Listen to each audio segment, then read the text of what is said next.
Hello, everyone, and welcome to episode 140 of the Peak of Serenity podcast. This is actually like around the point that we've done literally 100 episodes since we took over the podcast from Babs. Yeah, So so good. that's fun.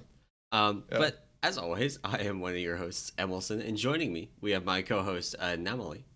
Hello.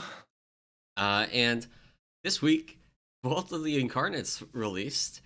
So we've got Season 1 Dragonflight officially starting. Mythic Plus is out. PvP is out if that's your thing. I have done none of it, but it is out. Zero of it also. And I said zero of it also. yeah, Then yeah. zero PvP. So Um, and yeah, so it's been fun. Um, so normally this is the part of the show where we would like go over progress, but that's like the whole main topic. Do you want to hit any of this news before we jump into like raid stuff? I do. There's actually a fair amount of news this week, which is awesome, I think. So yeah, we'll hit that and then we'll go into like probably progression, raid, how we feel, and all that fun stuff. So yeah, so a little week in review. Big news, actually probably I would say top two stories of the week. Yeah. Um Chris Metzen is coming back to World of Warcraft, or well, Blizzard, I guess, and then of course the Warcraft team as a creative advisor. So, for those of you who don't know Chris Metzen, you probably are living under a rock and shouldn't be playing Warcraft anyway. No, I'm joking. But Metzen is basically the individual who created most of the Warcraft universe. He was the original writer, original creative person back on Warcraft, the RTS, and sort of has stuck with the company all the way through. Gosh, he started to step back around Cataclysm ish time, I think, Yeah. right around Yeah. maybe around there. And eventually, has eventually sort of left Blizzard for a while. But yeah, they have him back. He's joining the Warcraft leadership team as a creative advisor, and his role is going to be over all of Warcraft, so not just World of Warcraft, but I mean, if you watch any of the announcements lately, it seems like Blizzard's going to start leveraging the IP a little bit more than they have. You've got that one mobile game coming out, Arclight Yeah. Rumble, Arclight Rumble.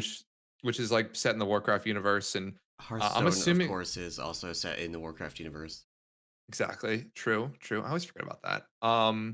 And then yeah, so Metzen's back, which I mean, I'll say most people will probably be happy about this as his creative direction has generally been well received. It And the was a current lot. creative direction, It was a lot sorry, better than the Jailer. He yeah, didn't give us the Jailer, therefore it's better. it's that the bar is low. The bar is low. He not only didn't give us the Jailer, he didn't then double down in an interview after the expansion on the Jailer, being like, I mean, come on, guys, you retcon things all the time. That was your opportunity. Exactly. So, so yeah, so Metzen is back. We'll see. We'll probably won't see much of his. I mean, judging at least if you like World of Warcraft, the story is probably pretty set for this expansion, for Dragonflight, but may see some of his influence in the next one, and then yeah, maybe this is sort of a they're going to open up some more games and stuff like that. Maybe we get another RTS, uh, Wouldn't that be something something? crazy, something crazy. So, but good news there, Metzen being back. It'll be fun. Um, the other, well, maybe not the number two story of the week, but another story that popped is that the community council applications are open for next year. So if you guys aren't familiar with this, it's sort of a wow thing where they invite members of the community to basically be quote unquote council members, highlight things from across different groups or areas of the community, to Blizzard for feedback or even give their own feedback on things. You're basically on the council for a year and then they rotate, which is sort of the original intent of it. And so applications are open for the 2023 World of Warcraft Community Council. They are due back in by January 3rd, I think, is when the deadline is to submit it. Um, So I'm not gonna lie, I don't I know what they forgot did. about the community council. Yeah. Not only did I forget about it, I didn't know they rotated either. So this is like doubly news to me. Uh, yeah, Yeah, I mean, yeah. I think there was a couple. I think the thing with the community council is like it started as a grand idea and then fizzled very quickly. And then there really was only probably like one or two bright spots over the course of the year Yeah. where like you'd get a post from someone who like had a bunch of insight onto some topic. It was interesting. But I think the biggest problem is, and this is sort of just a feedback problem in general, is like Blizzard, even with the community council, they didn't do like a read receipt. They didn't do like their whole, oh, hey, Yeah. we read this, we're thinking about it, or hey, we read this, not moving forward with this, right? They never gave Yeah. their own feedback in the forum. So it seemed like it was just a bunch of, it was like you got a special colored name in the forums where you Yeah. could yell at each other. And only you could yell at each other because you're part of the council, right? Yeah. So Yeah. Yeah. yeah. I wonder if the guy on the forums that suggested that we should have tanks tethered within 40 yards of the healer at all times. I wonder if he'll put in an application and get in. I mean, you never know.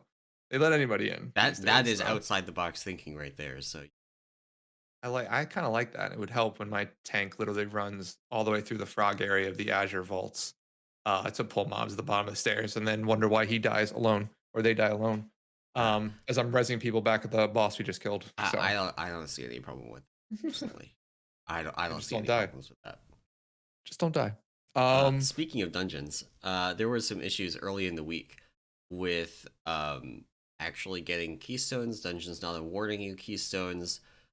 They did add a vendor, not a vendor, mhm. not a real key vendor.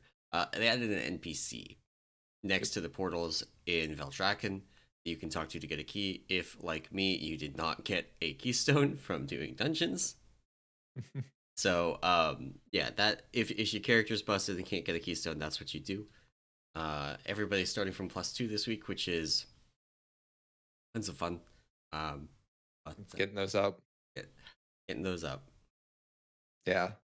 Yeah. So Keystone vendors there. I think the vendor will also like lower your key in town, which is nice Yeah, if like you don't want to have to like go in and reset or like do it the whole reset and yeah drop. So yeah make it a little bit simpler to reset no good if on loop.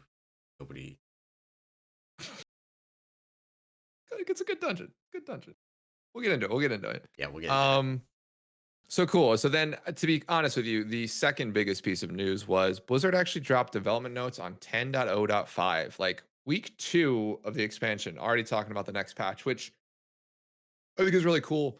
I think the other thing with this is it's got a ton of changes. Like there are talent changes out the wazoo for almost every class. Yeah, And so, I mean, just speaking to like druids, like not that we're druid, not that we know anything about druids, but like druids getting whole new class tree, yeah. like Which there are just like craziness going on with the druid stuff. So this is what we really need to see.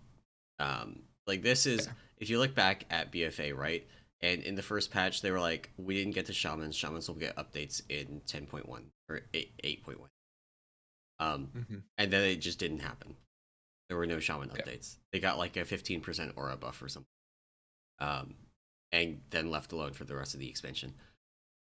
This is what we need to see. Like the druid tree, like obviously the 50% aura buff for guardian druids is extremely good. But also Mhm. just like they had a bunch of problems across the class with their class tree where they one of the only places left in the game where there were 3-point talent nodes. Lots of awkward pathing. It was a 10% DPS loss for boomkins to pick up their interrupt. Mhm. Like just tons and tons and tons of things. So the new trees correct a bunch of that. No more 3-point nodes. Some nodes that were effectively mandatory in like the guardian tree came just baseline, and the tree got shuffled around to accommodate that. Boomkin's interrupt got moved around, so it's no longer in such an inaccessible and expensive location. Mhm. And then also things like right now, in order to pick up certain utility talents in the class tree, you have to, for example, if you want to pick up Typhoon, you have to go through like Star Surge, Moonfire, Sunfire, Wrath, Starfall, and then you get to pick up. Mhm. It's not literally all of that. I don't remember offhand. It's you have to pick up multiple other abilities and multiple buffs to abilities, so it ends up being like an 8-point expenditure to actually pick up Typhoon. Um, where if you compare that to the old talent system, you just like picked your affinity and it gave you Typhoon. Um, So this they reshuffled that a little bit so the utility is earlier in each of those kind of like uh, affinity lines, Yep. so that you can pick them up and not have to invest such a huge number of points in that utility, because that's like the druid thing for a while. It's been flexibility and utility, and having to spend so many points on that is just, yeah, unpleasant. Yeah. Yeah, so the Druid tree getting massive changes, I think is cool. And like I said, I think almost every class is getting changes that it feels like these are a couple of things. Like in some cases, it feels like these are things they wanted to do for launch, just didn't get to, right? Yeah, Like ran out of time. yeah, Um, but then also some of it is like taking probably some initial feedback from like what they've seen in like raids and mythic pluses and stuff like that, and also making changes there, right? So um at least from Mistweaver, if we can talk a little bit about so from a monk perspective, Mistweavers at least right now are the only ones that are getting any changes. And we're not getting some true. Only ones wait, with documented changes. oh, documented. Fair enough. Fair enough. I haven't been on PTR, so I don't know if there's other or I Yeah, didn't read the there all the class change notes. So there's brewmaster changes. I don't know if there are windwalker changes. I'm assuming there are. I haven't looked. mhm, But there are brewmaster spectre changes too, which we'll talk about briefly. gotcha. Yeah, looks like Windwalker's getting some aura changes. But yeah, Mistweaver's getting a bunch of new talents.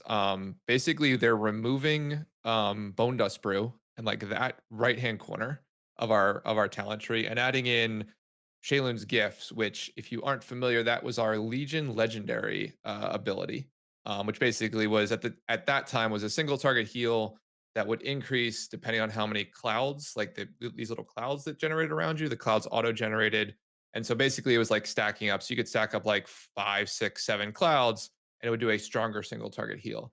It looks like they're changing that where you still generate clouds while in combat automatically, except now it's a 3-person heal, so a little bit of more of an AOE Okay, heal, so that's depending like on how many clouds are there. something like in a key. There's a lot of unavoidable just like magic damage going on right now. That's the kind of thing hmm you can stack up your clouds. That magic damage can happen the group, and then you can just heal the DPS through it. Yeah, the biggest change from Legion is the Legion ability didn't cost mana. Ah, So it was very nice. This one costs about 4.5% of base mana, which I believe is slightly less than Enveloping Mist. okay. Um, But enveloping mist so is like fairly expensive. right, 4.8. So it's an Yeah, expensive heal for 3 people. It does come with some other like buffs to it, other talents around it that buff it and change it. So it'll be good. We'll have to play around with it, see how it works. But mana cost might be an issue. The other big change they're doing is they're basically increasing revival slash restorals healing by 100% when not in a raid, which basically is sort of a huge thing, particularly in 5-mans where revival just does not feel fun to press. Health bars yeah, don't really move because it's built for being in a raid. This just sort of increases that healing, which is a good change. It follows suit with like the Tranks of the world. I think Salve also has this similar thing. I know Trank for sure does. So yeah, it follows along that idea. So, but yeah, some good, I'll say class changes. It's cool that they're making changes. Like Shadow Priest is getting a ton yeah. of stuff too. Disc is getting stuff. So yeah, it's a cool new world where Blizzard seems to be making a bunch of changes in these point 0.5 patches. So, Yeah, I'm gonna pull up the Brewmaster tree really quick because it actually got a major reorganization at the top of the spec tree. mhm, Um, it looks completely different. There's a lot of stuff that was 2 points that's now 1 point.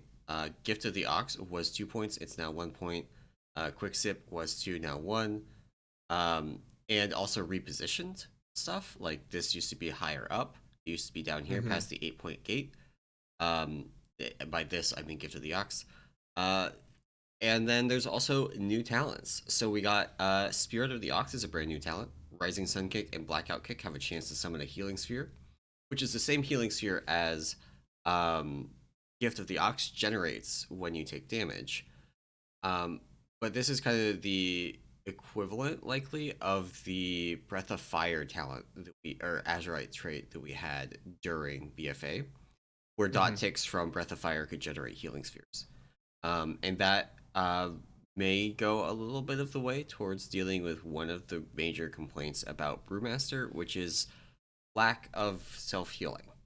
Just like, you know, it doesn't ever need to be DK levels, and if it does, Brewmaster's complete. But you know, Mhm. a little bit more wouldn't be amiss. Um, there's also which quick sip got changed. Not only did it get changed from 1 point from 2 point talent to a 1 point talent, it actually uh quintupled the value of the talent. Yeah. Um, Well, oh my taking god. it from being like fairly inconsequential at like, 2% per 3 seconds if you put 2 points in it right now, to being Mhm. 5% per 3 seconds of shuffle duration, purified for 1 point, which is just massively, massively better. So that may actually be something that is part of like a meta build. Yeah. So some very exciting changes there. We will have to see how things play out. Like we don't really know what the intended proc rate of that Spirit of the Ox talent is. Right now, Mhm. it's just every time you do it, which is probably too good. But we'll see. You know, 10.1.5. Gotcha. If I had to guess, this is a January patch, Yeah. That's soon too, which is crazy. which is why it's Less up than a right month. now. Like I think end of Yeah. January. Yeah. Yeah. That makes sense. That makes sense. Um, yeah, those I mean that and that's crazy that they're doing a bunch of these talent like class talent changes, which is just it's definitely a departure from like you said, like what we've seen elsewhere. So the other I guess one other big thing outside of just talent trees is they're adding in a trading post in 10.0.5, which seems to be just a like random activity thing that you can do solo that gives you currency to buy cosmetics, which Yeah, is a very cool idea in that it sort of gives they've talked about this in interviews leading up to this expansion where they've said like for season 4 in particular they mentioned this but just in general like Blizzard doesn't serve the outdoor like community, right? Like regardless of like the sort of like our podcast here we talk mostly about rating Mythic Plus, like a lot of yeah, the higher end PV stuff, but like there's a bunch of people PvP. I don't do that at all. And then there's even another set of people who don't do like PvE or PV stuff. They just do stuff in the world. They like fish or like do exploration stuff or like yeah. chase like achievements, like stuff like that. And so, yeah, this trading post seems to be sort of to cater more to those type of individuals where it's like, hey, a bunch of just random activities you can do solo out in the world and you get a currency and that currency lets you buy things like cosmetics and I don't know. I don't know if there was mounts or anything on it, but um, yeah, it seems like a very cool idea. I saw that Holly, I think she's the executive producer on Warcraft in general, like tweeted out like this is what they were talking about in those interviews about trying to serve that like other population of World of Warcraft players who just do solo outdoor world stuff. So Yeah, my one concern with this is that I think the end state of the trading post is that we have a way to buy currency. You have a way to like put real world dollars in and get trading post dollars out, and that will devalue this. It's like it feels like a natural end state for it, especially with the fact that like we could do that with gold. But mhm. right now in this initial state, yeah, it looks great.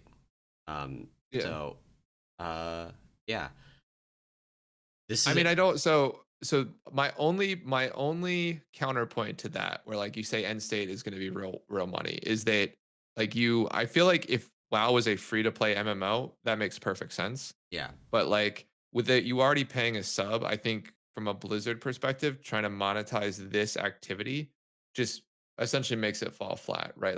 that's fair.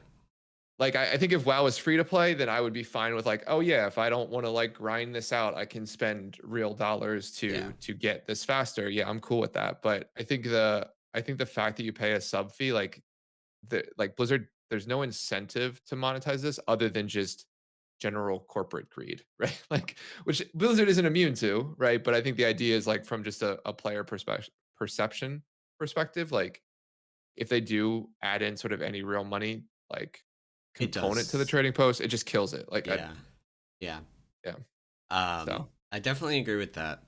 We'll see what happens with it. yeah. Um, I will say, I think it is a little bit disappointing that their solution or like their thing to better serve outdoor players is primarily rewards focused instead of like adding more outdoor kind of like stuff or improving the outdoor kind of stuff. Which I guess, Mm. granted, we didn't talk about this that much, but Dragonflight is a massive improvement in the like Oh yeah. we referenced it a little bit in our earlier podcast about like Dragonflight leveling experience and things, but in general, it's just a massive improvement the outdoor experience compared to Shadowlands or Yeah. BFA. So maybe I'm being too critical there, where like yeah, the trading post is the rewards end of it, but they already put a lot into making Dragonflight the gameplay end of it. So maybe I'm too critical. Right. Yeah, and I think there is a ton. Like even in the way like I know we talked a little bit about world quests and even though the world quest works, like the community feasts, like the dragon, like the siege thing in Wailing Shores or whatever. Yeah. Um, like all that stuff, like the two elemental events, like the flood and the elemental stuff. Like I think there's enough like random interesting things to do over the week that players like if you just do solo outdoor content, I think there's enough there. And like this trading post just offers you like a meaningful reward to like continue to do that.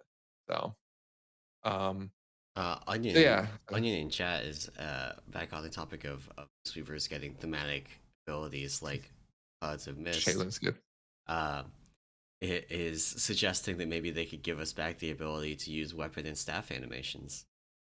Yeah, that would be yeah, let's look. Let's just like I don't look at my character anyway in a raid, so like let's keep with the cool class changes. And if they get to these interesting animations that don't matter at all in the grand scheme of things, you get that as like a you know, second thing, right?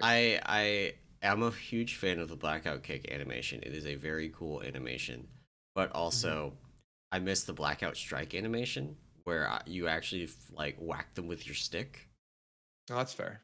That's fair. and that would just be a cool thing. And they don't necessarily have to do. Actually, they probably would have to do like depending on your transmog weapon. If your transmog Mhm. weapon is a two-hander, then you can use blackout strike, and if it's not, then you get blackout kick. And maybe have a glyph that makes it always Ah, blackout kick, even if you don't want, even if you have a two-hander. yeah. Yeah. I mean, maybe they can get to it. Maybe they put that one on the old back burner, the BB, Yep, yep, for a little yep. bit. Um, so cool. I think, yeah. So Trading Post 10.0.5 on it. Trading Post, I think, is the big new feature. Plus all of the class changes that are coming. The Mistweaver stuff looks cool. I don't know right now. Like, it looks cool. It's a very interesting ability. I don't know how often it gets played.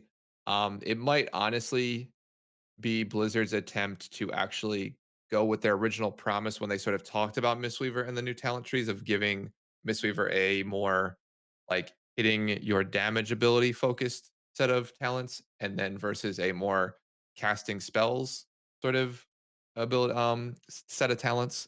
And I don't think Bone Dust Brew ever filled that gap, and maybe Shaylin's Gift now fills that sort of gap between uh casting and casting spells versus casting, more damage focused abilities. Yeah, yeah. Um, so yeah, sorry, I'm trying to not use the typical terms the community uses to describe those two playstyles because I want to They're kill them. They're dumb. loaded. They're loaded in terms of what they mean. So awesome that 10.0.5's out. I January seems very short, but maybe. I would say honestly for Six me, it's weeks, a mid 6 week si- PTR cycle would line up with end of January. yeah, but you're missing 2 weeks for Christmas. Oh, that's fair. So Yeah, that's why I was thinking maybe like a more mid-Feb, maybe. like ish time frame. But yeah, I mean, they could push end of January, I bet. Um, so cool. Yeah. And then the I guess the other big thing, sort of more now into the patch itself, or into sort of the current content, not the future stuff, is Blizzard did post a bunch of tuning adjustments that are coming with a reset this week. This is probably pretty typical of what we would have seen if there was a heroic week first into a mythic week second, but with everything Yeah, launching together, which we'll talk about. These are sort of our general sort of changes we see. Monks dodge bullets here, other than Windwalker. Windwalker got essentially a 3% aura nerf across the board. Um, the 3% reduced damage, but I didn't see anything for Mistweaver. I don't know if there's anything for Brewmaster. There's nothing for Um, Brewmaster. eh, Which like Brewmaster is fine in raid, so I wouldn't expect a raid focused talent or tuning pass to really touch them. mhm. They're not the best. They're not the worst. Uh, so you know, Brewmaster continues to exist. Yeah, yeah. Um, so yeah, so more tuning changes across the board. I mean, Shadow again just gets like increases everywhere. Fire got a bunch of increases if you care. Yeah. Resto Druid got like like I need to have a chat with every other Mistweaver in the community to just start sandbagging week 1 because how are Druids getting buffs, man? How are Resto Druids getting buffs? So, um, but cool. No, yeah. I mean, in any event, that's really the gist of it. In terms of updates for this week, nothing too crazy for monks, but you'll see, a bunch of tuning changes for pretty much every class got something. Um, so yeah. So I think that's it for the week stuff. Yeah. I don't think there's Uh, anything other big topics unless you had anyway. Not really. If you're interested in professions, I'm going to link a Weekora in the show notes after the show. That gives you a list of the weekly things, including the item drops that tracks them as you get them and can tell you how Huh? many you have left to get. And that is just like a nice thing if you want to make sure that you get all of your weekly profession knowledge. Leatherworking in particular is a little bit obnoxious because there are skill drops that only come from certain types of enemies. Oh, So you have to. There's one that is Vorquin and Slivern, and then there's one that is like I don't remember, like basilisks or proto drakes. And so those, if you don't just happen to kill those while you're out doing world content stuff, um, you may not get them. So that's one to keep an eye on. If you care about doing like maxing out your profession stuff, um, that's a really useful week. Somebody in my guild made it, and it's great. So, I'll link it in the show after because it's very useful. nice, nice. Yeah, I've been using Temu's reminder week aura just to make sure I do everything on a weekly basis, which has been super cool, which is super helpful. So I don't know if you've used that, but it tells you like if you've done all the weekly stuff and Yeah, what yeah. rares you haven't killed that day if you're still killing rares. So no, it's nice. Um, so cool. So I think maybe we get into a little bit of the raid. So I don't know. How do you want to do this? You want to do our own experience first and then talk a little bit about the race? Let's do That our own makes better experiences sense. first because the Okay. race. Well, we'll get to the race. That's fair. Um, So yeah, so I started out my preparation like I always do. I played the pineapple game. So if you aren't Solid. familiar, I don't know, some developer, I don't know who it is, puts out essentially a raid guide, but it's like sort of like a game you play in your browser. You play a pineapple and it basically teaches you how to do each fight. And so like it goes through all the mechanics and what you need to do. So I of course started there and really ended there, I'll say. Didn't really do much research beyond that. Um so Nice.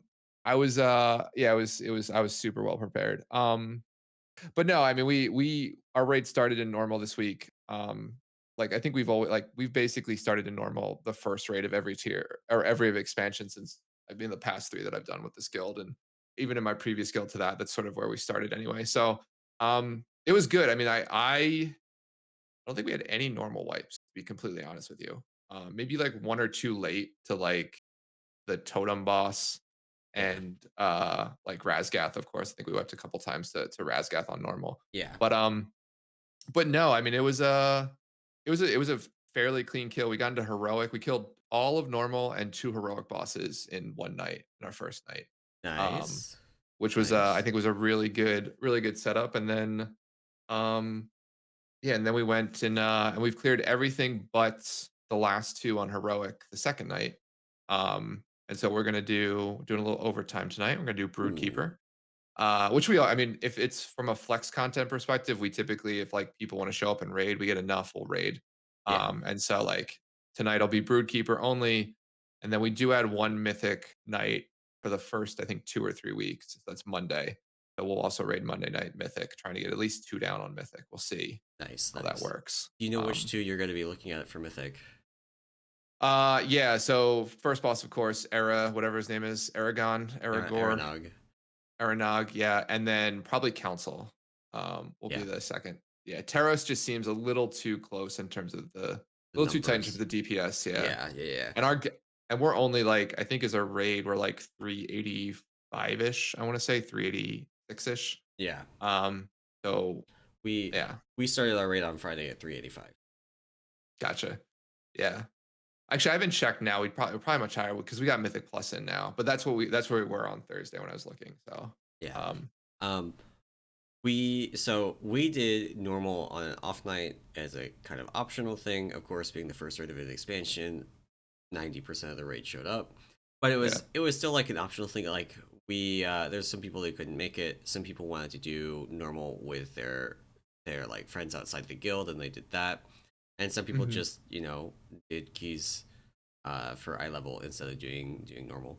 But we did the first 7 normal on an off night, and then we jumped into heroic on Friday, and we got through everything except for like we got up to Dethea, and then Hmm. really at that point on Dethea, I think we ran into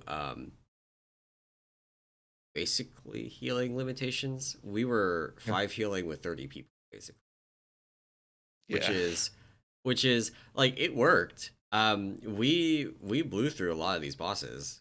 Um, Hmm. Kurog we started to run into some issues with, but we killed it 5 healing, uh, Yeah. with like 29 people, and so then we hit the Thea, and I think that was the major limiting factor on the Thea was just people dying to um.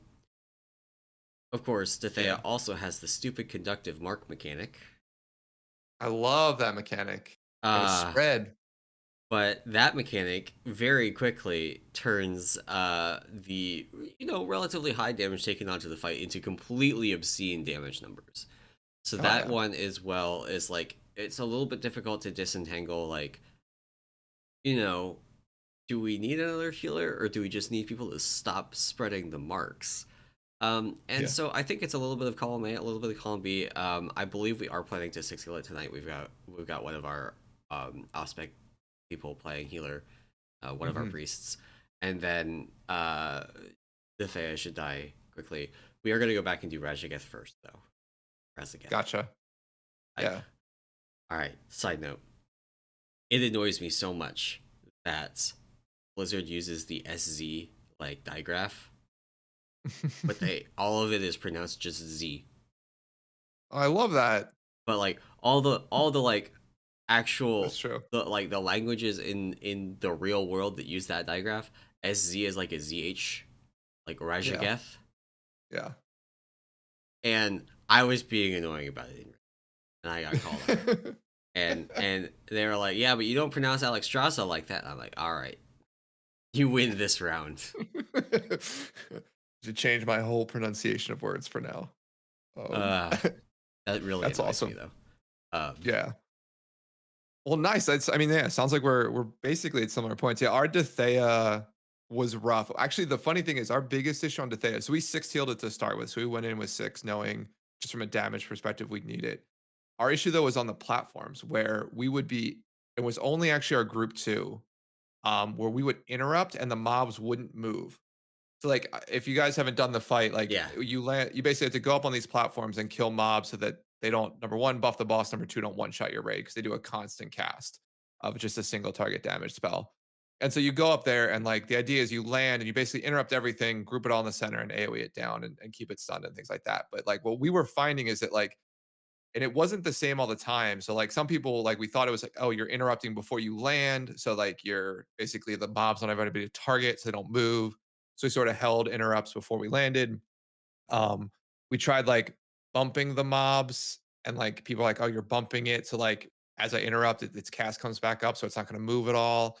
And so we stopped doing like rings and typhoons and stuff like that. But yeah, we had tons of issues with the fact that like we interrupt the mob, silence them, and they wouldn't move in. So like yeah, there'd just be one out in the corner blasting like yeah. people. Um, We it's didn't. a ton of damage. So Yeah, we didn't have issues with that. But that's also because we have a DK in each group, and just like okay, yeah. they hit grabby hands, and the problem goes away. Yeah, we only have one DK. So they like group 1 is that's where the DK goes, our tank, and it's a Yeah, joke. yeah, Group 2 is where we have the trouble. So, but yeah. no, I mean, I guess in terms of in terms of fights, so you've seen I think everything now. Like, what do you have like? Do you have an early favorite? I guess I'll ask, or like Early a fight that you, favorite. yeah, Of the ones we've done on heroic so far, I would say probably Kurog actually, which Kurog is a gigantic meme. Like it is if you look at the stupid fucking dungeon journal for this boss, it's like you could print this out. This could have been your entertainment for the entire like race to world first 4 days of splits, right? You could have sat there the whole time, read through this dungeon journal, and not reached the end. It is yeah, so long. But then when you do the fight, it's all really obvious. yeah, The dungeon yeah. journal is just a complete mess. It's tough to So follow. Yeah, yeah, and actually the pineapple game makes fun of this too. It's yeah, not just me. The pineapple game is like it starts off the Karog thing with the raid yeah. leader pineapple like spitting out the dungeon journal just on and on and on, and then the hunter pulls boss. Exactly. Yeah, that's pretty good. Um, but the fight actually is fun. It has a lot going on. Um, on Mythic, the damage check looks insane. But Yeah. on Heroic, there's still quite a bit going on. Um, I don't know. It's like I don't feel like I could pick a lot of them. Like it's either that or Taros. Like it's definitely not Aranog. Aranog just doesn't do anything. Yeah, it's doing enough. Yeah. Senarth, honestly, could be Ooh, maybe. that's a spicy pick. Um, but I'm also very biased because I'm playing Blood DK this tier. Hmm. And Death's Advance deletes like three quarters of Every, that fight.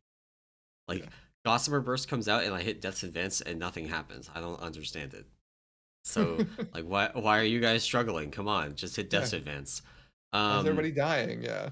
Yeah. so yeah, I could pick that one. Not Primal Council. It cannot be Primal Council or Dethea because Conductive Mark. Fair enough. That is not a fun mechanic. Yeah. That is we wiped once on Primal Council Heroic because of just like people being absolute animals with conductive mark, and then they cleaned it Yeah. up and we just killed it. Yeah. I had a very fast kill on it too. Like it's just if you have a really bad conductive mark spread in the first set and people die, then the fight just like completely goes to It's hell. yeah. It takes forever to recover. Yeah. Um, and it can't be Dethea because of the spell queuing or not spell queuing, spell timing issues. It just, I mean, it's also got conductive mark, but it can't be Dethea because like somebody came into Brew Question and was asking like what they do about the overlap of the tank knock with the ad blowback, and the answer is your DPS need to kill the ad faster, or they need to stop DPS and kill it slower. Yeah. And if Yeah. that There's a is window ever there. the Yeah. answer for an overlap in a fight, it's a bad fight. That's fair. That's fair. Um. Yeah. I don't. I mean, I think at the end of the day, I think Razgeth will end up being my favorite fight. But I think of what we've killed on heroic, I actually really think it's going to be Broodkeeper. Honestly, Really? like, yeah, so Broodkeeper, I think in terms of like I've always been a fan of fights that require like two teams to do something like breaking up your raid and Yeah. like sort of having two groups do stuff. And I think it's interesting like this will be an interesting fight where it's like bunch of ads, so like the DPS love it. The healing seems, at least on Mythic, seems low for phase one. Um, I think now it's a little bit higher now, at least watching like Echo and Limit do it, or sorry, Liquid do it. Seems a little bit higher because they're starting to like split groups and like there's more people getting marks or getting the debuff and stuff like that. But no, I mean, I think it's gonna be Broodkeeper. Um, Also because I don't have to tank it and like make up a route and remembering how to do that route through the room. So excited not to do that Yeah, this tier. So I've got um, diagrams for heroic Diurna. Yeah. yeah. But Phase yeah, one I mean, I think Diurna sorry. also just like kind of slams the tank. The Yeah. ad tank is like chilling, no Mhm. issues, but then the boss tank just gets destroyed. Yeah. Yeah, it's a definitely it's a tough fight. But I think the rest of them on heroic are like they're fine. I mean, I don't like we also like Karag or whatever, like the part of the fight where you're just literally taking like 80k damage every like 3 or 4 seconds at the end of like the rock phase or the earth phase. It's just like I hate my life. And then you go into like we went into intermission from there with like I think it's earth and frost, That's which a again bad is like overlap. which is again like a huge amount of damage too. So, oh no, sorry, it's earth and earth and storm. So Okay, it's okay, that's better. Yeah, not terrible, but it's like because yeah, we do fire and frost first, and then earth and storm yeah, second. yeah, And but it's still like it's just there's so much like so much like these fights as a healer, I feel like there is just so much damage like the yeah, second half of the instance, and like it doesn't let up. So even Razageth normal mode, which we killed, I was like I was surprised in the amount of damage that gets put out on that fight. yeah. Also, Razagath normal. So we have to talk about this because I haven't done the fight yet, but you We put two do. pulls into it just to see the fight in our Okay. optional. So I think this is going to be another good fight because you do, while you don't fall down a hole, you do change elevations. And one of those elevations is going down when you go to the side platforms. Yes. Okay. I was actually really impressed with the normal mode fight. It's not a super Yeah. complicated fight, but it is a fun fight to do. It's got a lot going on, but it's very simple to explain, which is Hmm. really difficult to do. It's really difficult to do, and so for a normal fight, it was really like nice. Like we sat there and we went through a VOD of it, and it's like, okay, so here's the mechanics. You're through it in like 5 minutes. Hmm. There's a lot going on, but not hard to explain. Not like, all Yeah. right, here's your 5 assignment auras for this end boss. Exactly. It's Have like, here's your fun. frontal, dodge your frontal, interrupt, knock, do something to your ad when it spawns and spread, you know. Which the pro tip for anybody that hasn't pulled it yet: lightning breath. The frontal cone, like she randomly targets somebody. That thing is wider than it looks. Yeah. Respect it, or it'll kill you really quick. Yeah, we lost a couple people that. We also lost a couple of people to dropping the puddles too far towards the edge. So when you get pushed into them, it doesn't trigger you being into them until you're already off the edge. Ooh, So we actually had to move our puddles into like the center a little bit more during the drops because we were dropping them with like half the circle off it just to give us more space. And what we found is like some of our raiders would get pushed back and they wouldn't trigger the slow until they were already off the platform and yeah. would be dead. So There's a little trick for that as well. If you're trying to move, um, it will update your position more frequently yeah, than if yeah, you're that's true. just like not moving at all.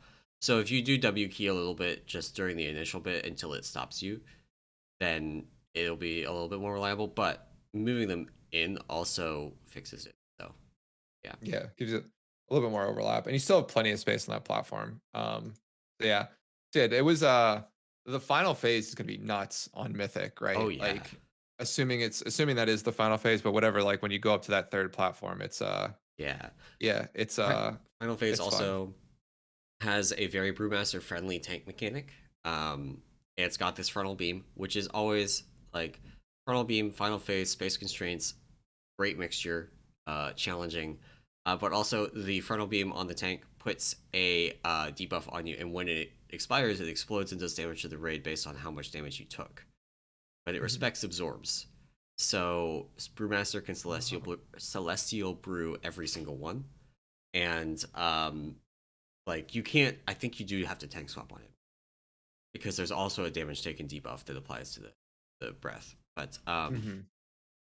Brewmaster just like every time your raid takes 0 damage from it, at least That's on awesome. normal and heroic. Mhm. So that's a very cool like that's the kind of thing where if that's uh ends up being how it works on Mythic, like if on Mythic your Brewmaster can just remove that damage in the final phase, Mhm. then it could be a fight where they bring in a Brewmaster on the end boss. They, I mean, I expect the race to world first to go into the next reset. Um, Yeah. so we'll see. Warrior has great cooldowns for it, which currently like the world first guilds are playing double warrior on everything. Yeah. For fairly obvious reasons that warrior is just the best tank in the game right now. Um, So, but Warrior is not as good at that specific mechanic, and I'm not sure if that is enough for it to push them into other options. Um, Gotcha. so we'll see. We'll see. That's like also the kind of mechanic that you can't tell before the raid whether it actually works the way you want it to, because like Muazala in the other side had a very similar mechanic. It didn't like blow up the raid. It did extra damage to yourself, but it ignored absorbs. So um, that that one hurt. Gotcha. Yeah.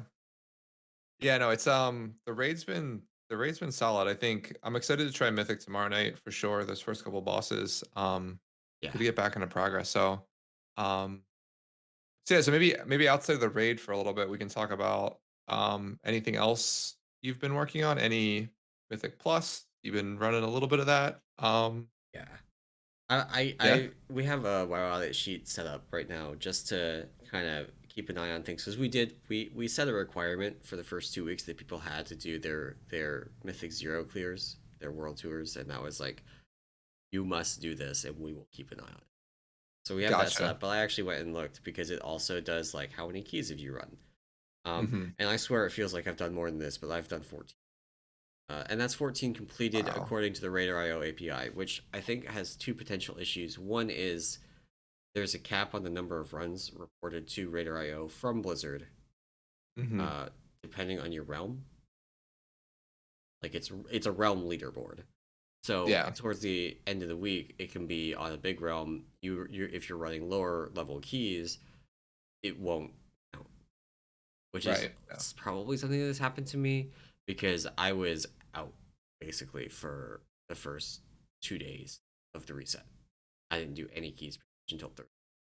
Hmm. And so then if you're starting with like you're leveling up a two, your runs may not count. Um, but yeah, and then there's also of course runs that get abandoned. We had a 14 academy that we were working on that we just like pulled the tree boss a couple times and we're like, yeah, we're not in the mood for this now. Yeah. Yeah. Yeah, I've had some adventures. I had an adventure with a brewmaster tank actually, who felt like paper, healing paper in an 8. Actually was an academy.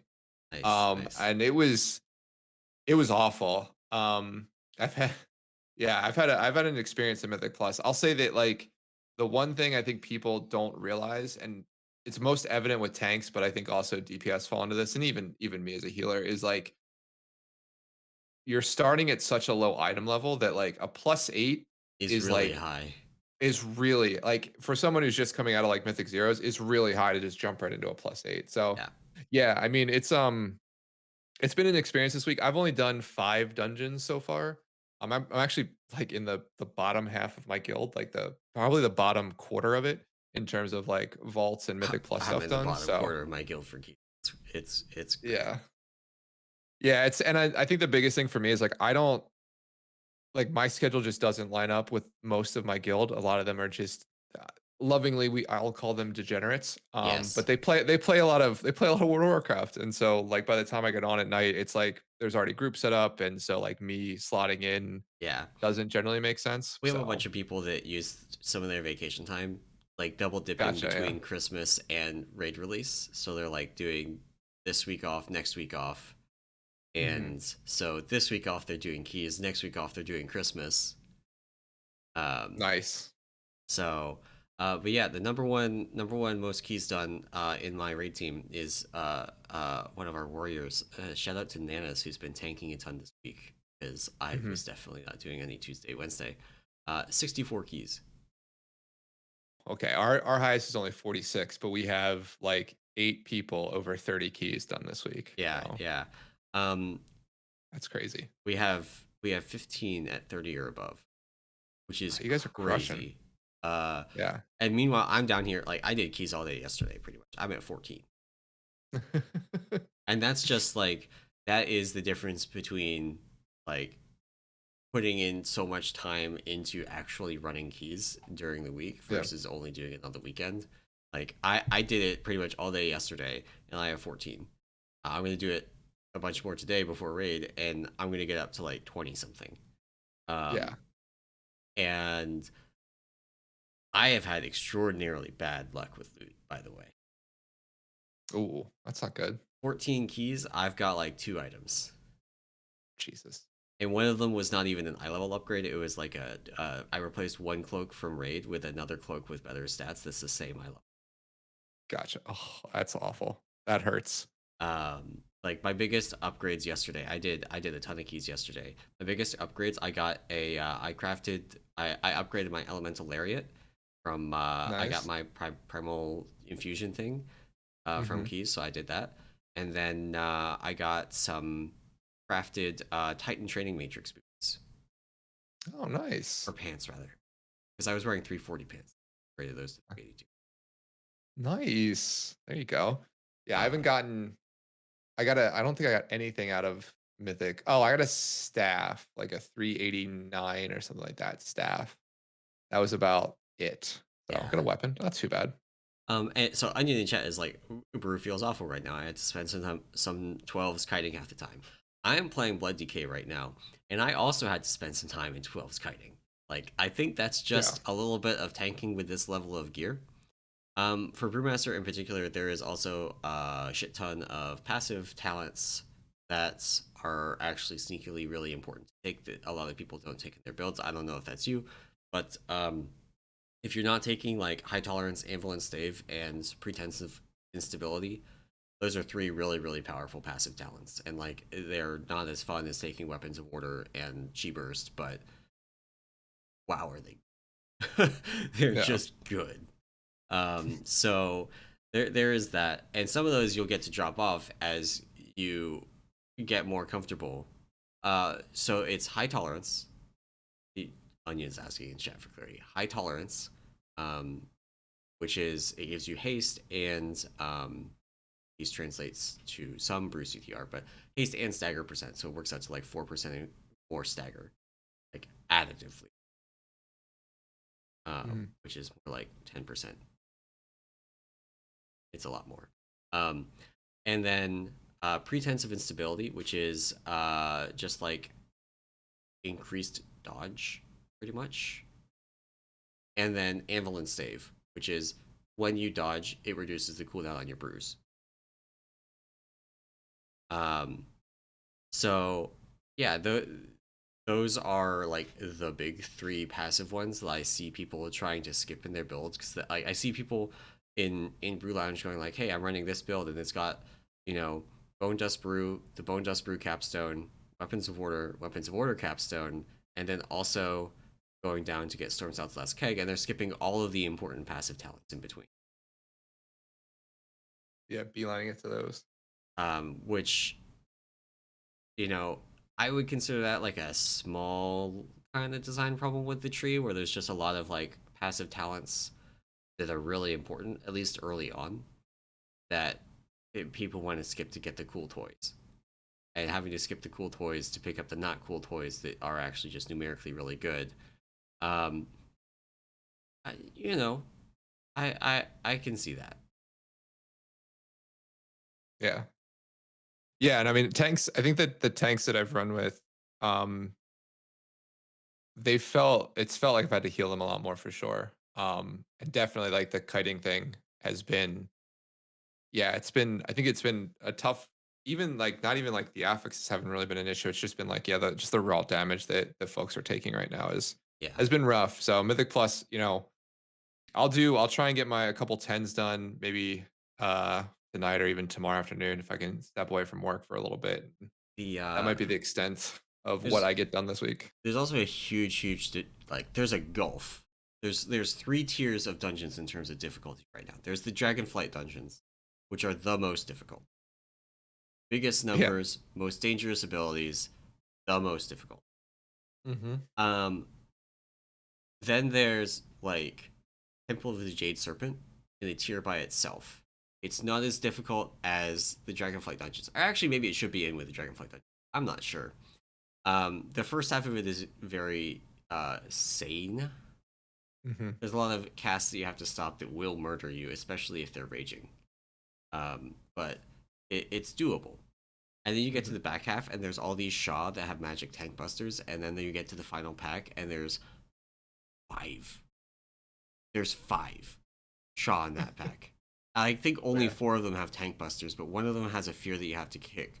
One of them has another important cast you have to kick. And then there's 3 of them that do nothing except for auto attack the tank and just fucking murder them with Dark Claw. Yeah. That pack has to change. That is not okay. Like, it's fine if they all desync their casts, at least as Death Knight, right? Like, if they desync their Yeah. casts, one of them hits you with their magic hit, you Death Strike, you're fine. But if Yeah. 2 of them sync up their casts, you're dead. Like, I had That's 3 of them sync crazy. up their casts, and I got killed through Vamp Blood and Rune Tap. That's Just like crazy. full of dead.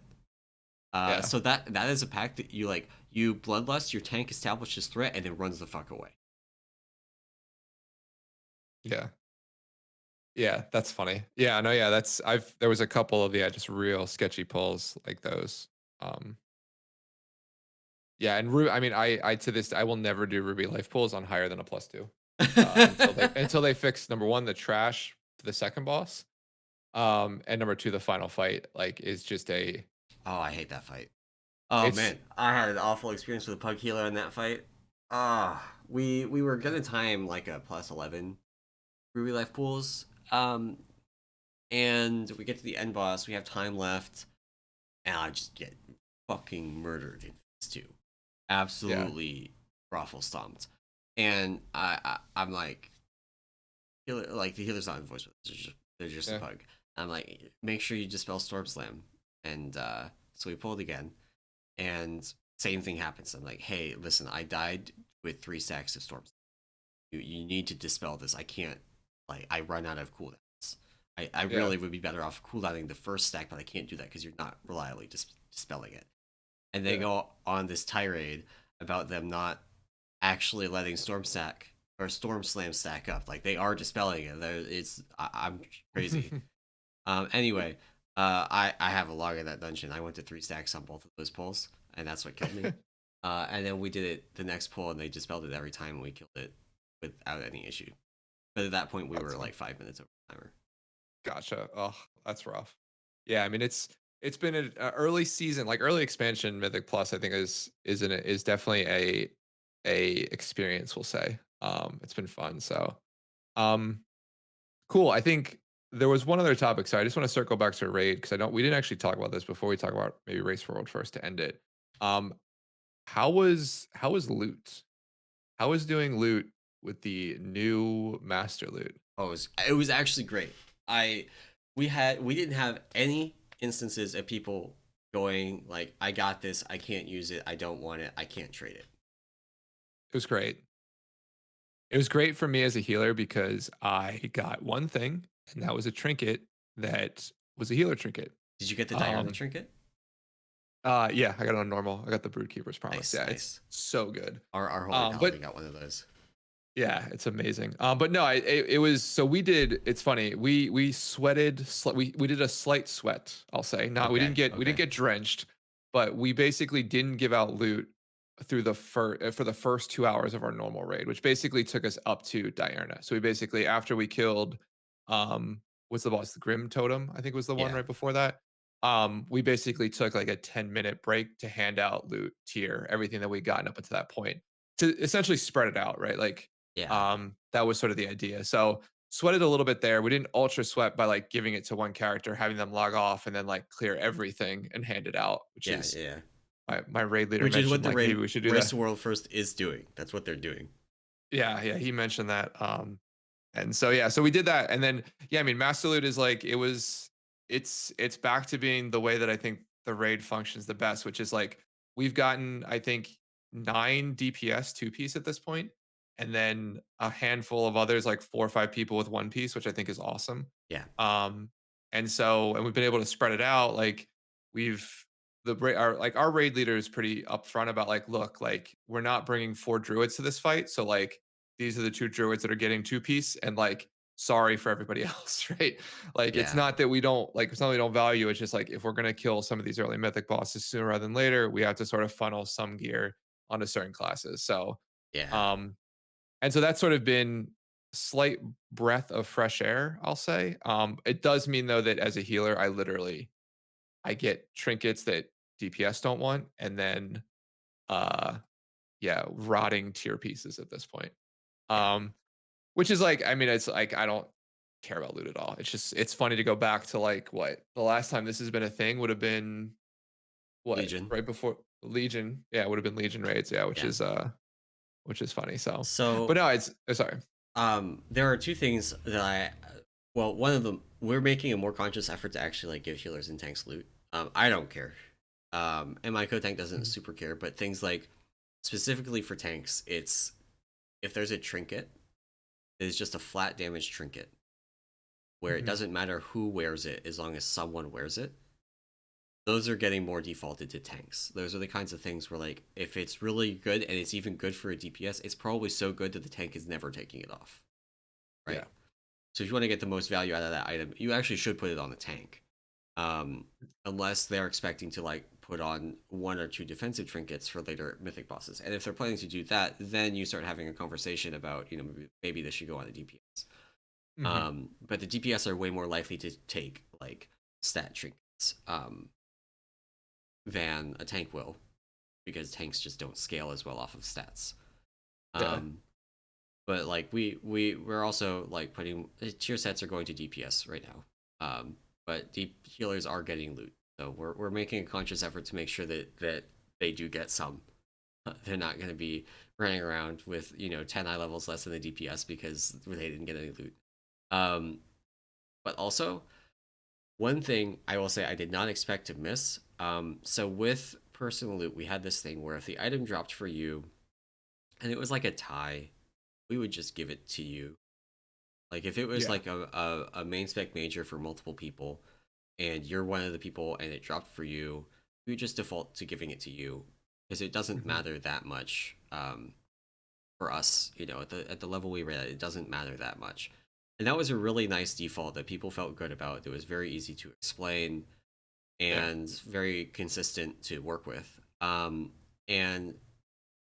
I actually kind of miss having that as like hey, we've got this item and it doesn't really matter which of these people we give it to. We got to give it to somebody. I miss being able to say we'll just give it to the person that it dropped for. Right. I don't miss anything else about personal loot. Zero other things about personal loot. Like, do I miss in any capacity?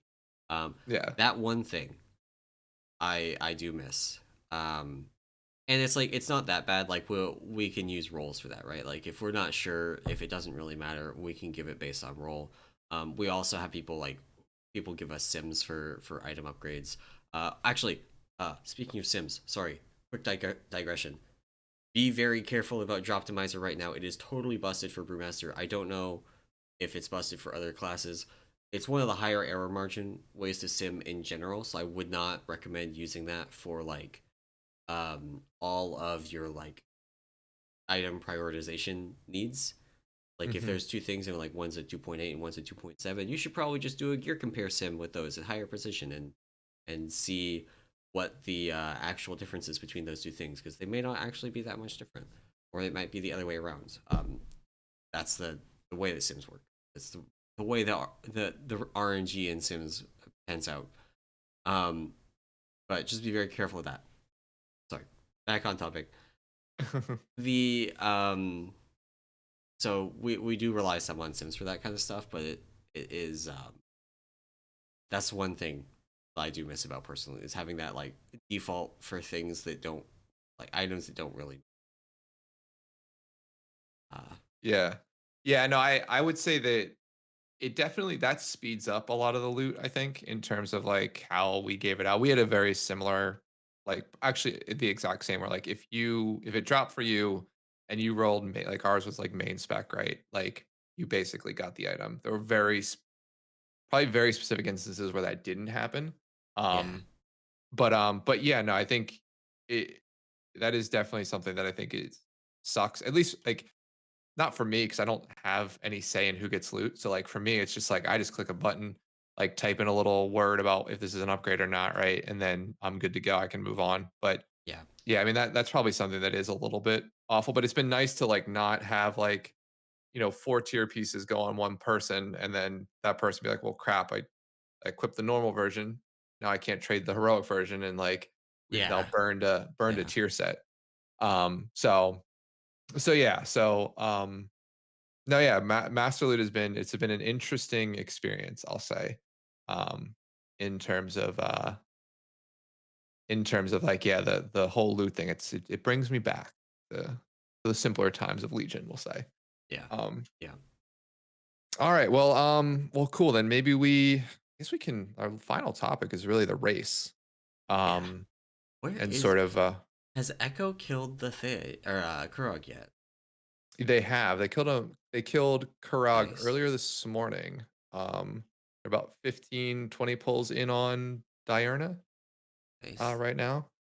So yeah, they're Liquid Echo tied up. I guess we could start at the beginning, which was like what happened. We all thought what happened is that both Liquid and Echo spent essentially the first 3 days of the race in normal splits, heroic splits, and Mythic Plus, right? Yeah. Um, to basically boost their item level as best they could, and it was uh it was boring. Like it's just like it basically makes like if they continue to do this, like I think it's fine in terms of like from my perspective in my guild, like it just means that we essentially still do heroic our first 2 days anyway, right? Our Yeah. two of our raid days. And the third day we add just becomes like a mythic day, right? Yeah. Um for at least the first 2 weeks. And I think even beyond that, right, with tier potentially continuing to be a thing, will spend time in normal and heroic next week because getting people 4 piece is more important now than it is to bang our heads against a mythic boss, right? Yeah. Um, and so, yeah, at least from the race perspective, it was kind of like it was once you understood the gearing strategy, like once you found out like, oh, Echo is literally giving all of their loot to one character and then logging that character off and then distributing it like days later. Because like the trade counter doesn't count down, you're logged out. Like, cool, that's fun. Um, but then like once you figured that out, it's just like you're watching them kill Razageth 9 times and like how Yeah. long do they last? Like, how long until they kill all 9 of these and then they get to move on? So, Yeah. yeah, I think the one diversion, which if we talk strategy here for a little bit, is that Echo definitely went harder on splits than Liquid did, and so they did 9 Razageth heroic kills, I think, and that's a big. I think that's a much more than Liquid did. So they didn't actually they got into Mythic like essentially almost a full day later than Liquid did. Yeah. Um, And they're caught up. Like and I have it yeah. pulled up on Warcraft logs. Shameless plug. Right now, and Echo is 1.1 item levels higher as a raid. They're Mhm. on Diurna, so Liquid's best is 28% after 40 pulls. Echo's best is 54% after 16 pulls. So like they are only a little bit behind Right. after spending a full extra day pretty much doing. And actually, I don't know if it really works out to a full extra day because of the later reset, right? Right. Like Yeah. the That's Wednesday true. reset. I think it's like That's half a day true. or something. But they did spend more time in splits, and it did pay out for them. Like their 403 versus Liquid's 402, and that may not matter, but when you start running into DPS checks, it might. Yeah. Yeah, it's close. I think the biggest thing too from Echo's perspective is they benefited from Liquid's Kurog progression in terms of like getting the timings for how to move and like where the larger damage events are Right. like on that fight because essentially like I think Echo took half as many pulls or a third as many pulls to kill Kurog than Liquid did. And I Yeah. think a lot of that is just based on being able to see Liquid's progression, which is whatever. Yeah. Um, There's also Dethea. Liquid started Dethea, and then Dethea ate a 15% HP nerf and a couple of other nerfs in the middle of progression, and they killed it like two pulls later. Um, yeah. and then Echo goes in and it like starts on that version, right? Yeah, but it's funny. Echo still took, I think, as many pulls Yeah, as Liquid did to yeah, kill the Thea, which I found funny. So yeah, so I mean, it's been a fun race. I think other than the initial days, I think it's you got through that lull, and now we're sort of in this sort of pull territory, which or sorry, into the actual progression territory, which I think is it's been cool. I mean, there's been a bunch of like, I think both Tevos and uh Kurag for Liquid at least, which is who I've been primarily watching. Um, Killed like as the enrage goes off. Like Yeah, Teros was like as the final pie slice was slamming down, you're out of room. They're killing it. So yeah, super tight DPS check. And then yeah, with Kurok, similar thing. Hit the enrage.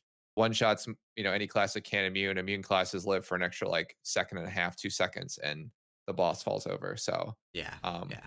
It's yeah, it's been it's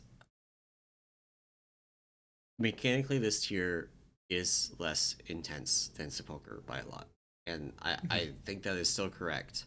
Um, numbers wise, it not quite. I mean, yeah. it is because like they're doing the second to last boss the first week instead of 4 weeks into the raid tier. Um, Yeah. but you know, it's still uh, there's no way we're doing Mythic Terrors this week because like Yeah. Liquid skill. Let me pull up Liquid skill of it. I think they were Uh, 401, I think, at the time when they killed it. yeah. So Taros Mythic, they killed it in 5 pulls. They were Oh, okay. 396. Yeah, we're So a nowhere close full to that. 10 item levels over where we were at the end of our Friday raid, where we went from 385 to 387. So like we're probably gonna walk in tonight, and people have been doing keys this weekend. We're probably gonna walk in tonight and be like 390. Mhm. Um, just from like people like me that didn't get to do a lot of keys during the week, catching up doing a bunch of keys during the weekend, um, and we're still going to be 6 eye levels behind. And I love our raiders. We've got a great raid team. Um, our DPS are not going to our overall raid DPS is not going to compete with limits overall raid DPS. It's just not. Yeah. I would love it if it did, but I'm not going to lie to myself and say that like we would out DPS limit. Exactly. Yeah, no. I mean, that's yeah, when you see that, you're like, "Oh god, okay, that's like sort of the first like wall," which it's interesting watching a lot of these fights. They are definitely fights that seem to get easier with gear, right? Like Yes. Taros becomes much less of an issue as you gain damage, as you even gain healing, right? Becomes much easier. The Thea definitely will, right? In terms of like as you can do more healing, you just generally have more HP on your raid. Like that fight becomes, much easier. Still, there's a bunch of execution, but um, yeah, there's not the Halandruses of the world where like Right. one mistake and everyone's dead, right? There's The closest thing to that is basically aside from tank stuff, right? Like tank stuff, you can Mhm. definitely you can wipe your raid many ways, um, but it's conductive mark. Right. That's pretty much the closest it gets. Kurog has like the lightning soak, so if somebody doesn't soak those, then you die. Yeah. But that's a very like well understood kind of mechanic, and there's just a bunch of them, and there's nothing else competing for your like positioning at that exact moment. It's not like even Sylvanas, where you had the soaks in phase 3 of Sylvanas, but then you Mhm. also had to be cognizant of like the knockbacks, and you had to get not knocked off the platform. You had to make sure that you were getting that you were not picking up a bunch of stacks of the dot during that because that could kill you, and then the soak could actually go off during the if you died to the dot by like walking through a pile of the puddles to Mhm. reach your soak. So um yeah, there's a lot less like rippy stuff even at the mythic level. Yeah, conductive mark is still like it's okay. So Lords of Dread, like the thing where the bugs go out and then somebody else gets hit by them, and you don't clear one of the things, and your raid just like slowly falls apart over the course of 5 minutes because you're just like accumulating these extra stacks of the thing, and every time you get one, it becomes harder to dodge the next set of them. Right. That slow death to the green bugs on Lords of Dread, that's conductive mark. It doesn't have the disorient, which is good because that was a stupid mechanic. Um, it isn't something like you don't transfer it, you don't do the transfer stuff. It just is like always bad to touch somebody else with it. Yeah. but it still does produce that kind of slow death of the raid when people aren't good, because that was part of our issue on Dethea, right? On heroic, we would be going to go over to the platform, like some of the people that are supposed to go over to the platform have the dot, have the They mark can't. still, because they ran into somebody with it, or somebody ran into Yeah. them with it. We had one pull where somebody ran into me with it while I was moving the ad over, Oh no. and that Yeah. went about as well as you expect. We all died Yeah. basically immediately on landing.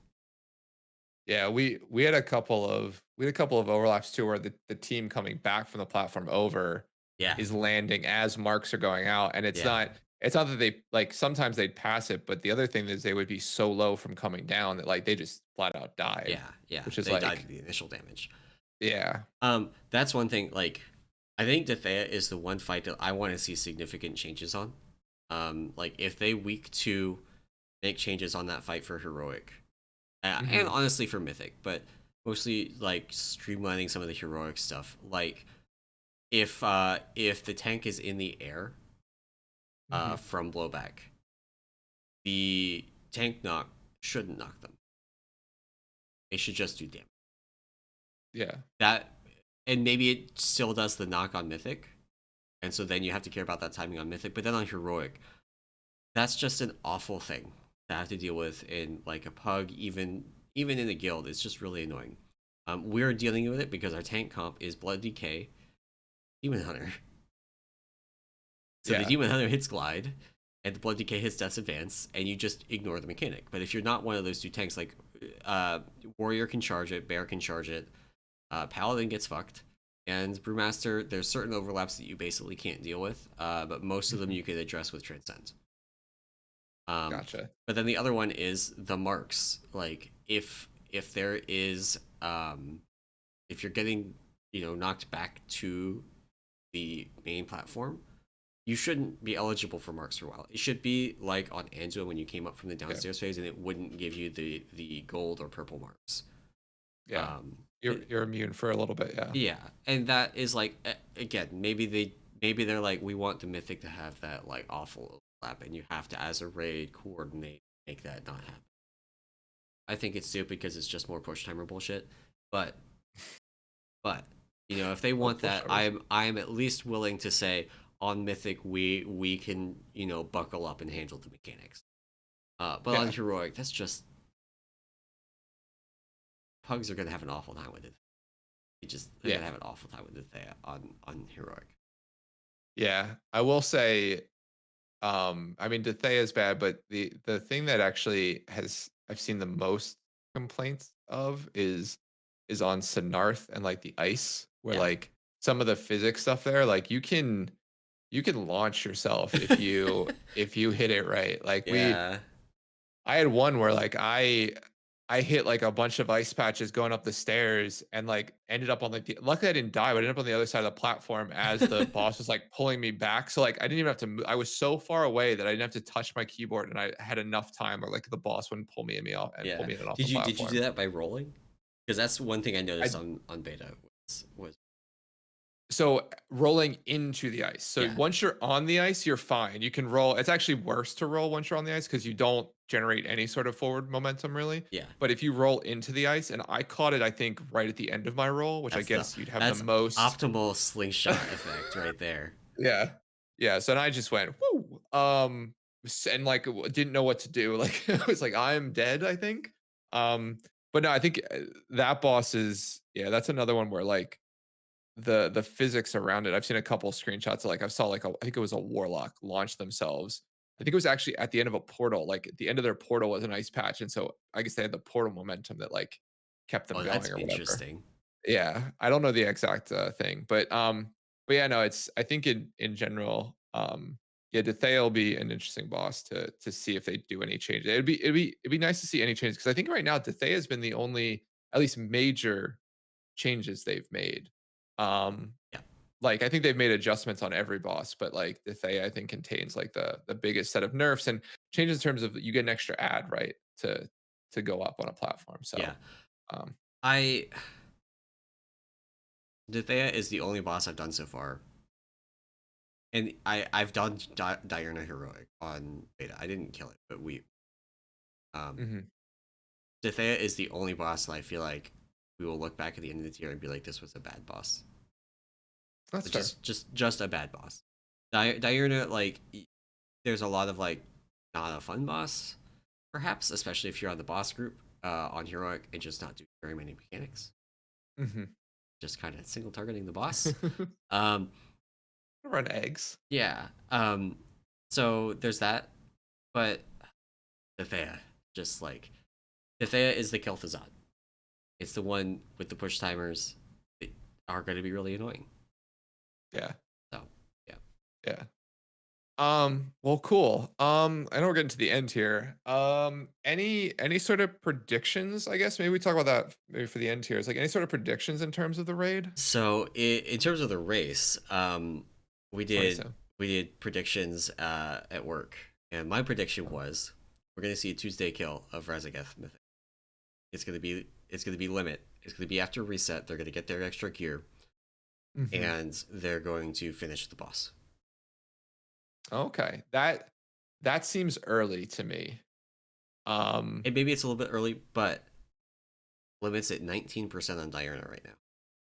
yeah, they just had a really good pull, I think, 2 or 3 Yeah, ago. I have it on yeah. the second monitor actually. Been checking in every bit. Yeah. Yeah, I mean I definitely like last till reset for sure. I would probably say that I still think it's going to be liquid. I think they are enough ahead that if they can pull together a Diurna kill here, um, I think that gives them plenty of time to get into Razgath and sort of make some solid progress there. Um, but I would say I'm actually leaning more towards actually Wednesday, Thursday kill. I think Razgath, with the fact that it's like over a 10-minute fight on normal, right? Which is like crazy. Like typically with these bosses, when you start getting into those deep, like 10, 12-minute pulls, and I think Razgeth is 150 to 200 pull boss, like that's just a lot. It's just a lot of time that eats Yeah, up in your raids. So yeah, I would say if I was predicting, I would say a Thursday kill, Christmas present for Liquid is, yeah. the I will winners say I here. think if it goes too much past EU reset, I think Echo takes. That's the other problem. Yeah, is like Echo's just got that. It just executes. Like once they lock in something, it's just like Their they just execution is execute so really good. well. Yeah, Yeah. yeah, Yeah, but I mean, Liquid, like I don't know how much you've watched the race, but like Liquid has felt different in that I think they've done two things that have been different this race that I've noticed, like that have stood out to me. The first one is they've done a lot more muting of their comms, which I think yeah, they didn't do as much. There's a lot more, I think, like strategy discussion that they sort of keep internal. yeah. They haven't stopped streaming at all, They but they've haven't. definitely done. So there's a lot of like during the boss pulls. I've not seen any pulls of Liquid. Maybe they had some, but I haven't seen any pulls of Liquid where they've had comms muted during the boss. But then like the pre-boss discussion, like they got to Kurog and comms were off for like 30. While they talked. Yeah, they did a couple of early Diurna.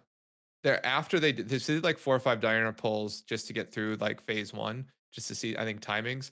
And then after the break, fully muted, and the first couple pulls after that, they've been muted, right, during the pull itself. So that's been interesting. And the second thing is they've taken a lot more time between pulls to talk, right? Like not echo style, like do one pull, 30-minute break, do a second pull, Yeah, 30-minute break, third pull, they kill it. But they've definitely had like they haven't just been like that sort of like boom, boom, boom, pull yeah. type style. So yeah, so it's been, I think in that regard, I think Echo, or sorry, Limit, or I guess Liquid. God, I can't even remember the name. Liquid has looked a lot. They've looked slightly more like Echo in that regard, and hopefully that translates into them getting the world first here. But yeah, I agree with you. I think it's doesn't like some people in my guild are talking about it lasting until Christmas, and I was like, there's no way like this. I think that if it's looking like the race will last until Christmas, they will nerf Razageth until it no longer lasts until Christmas. That is a Yeah, prediction that I will stand behind 100%. Because there is no shot after last year they're going to let this race interfere with Christmas. yeah, Like if yeah. it, I would bet that limit reaches Razageth today. Um, Oh yeah, I would they're agree. at 19%. I haven't looked at the streams at all today, so I don't know if it's like they're reaching a hard DPS check that they just can't meet. And if Mhm. that's the case, then maybe Diurna waits actually to die until reset, until they get an extra like 5 eye levels from getting to clear grade again. Right, right. Um, but if not, you know, then I think they see Razageth today. And if Razageth takes them almost a week to kill, that's Yeah. that's a bad sign for the rest of us. Yeah. That's true. That is true actually. Yeah. So maybe you're right. Maybe you're right. Maybe you're right. So I could but no, definitely be yeah, wrong about it being a Tuesday kill. Like I could see it being a Wednesday or Thursday kill. I did a Tuesday kill because I think that's the most like other people had already picked like Wednesday, Thursday. It's like, oh, I can't, if I pick the same thing, I can't win. So, yeah, exactly. uh, so You're like I hoping for picked that early Tuesday. Tuesday, yeah. Yeah, but yeah, no, I definitely I'm feeling liquid this tier. They've been looking really good. They're yeah, their Kurog progression was like so steady.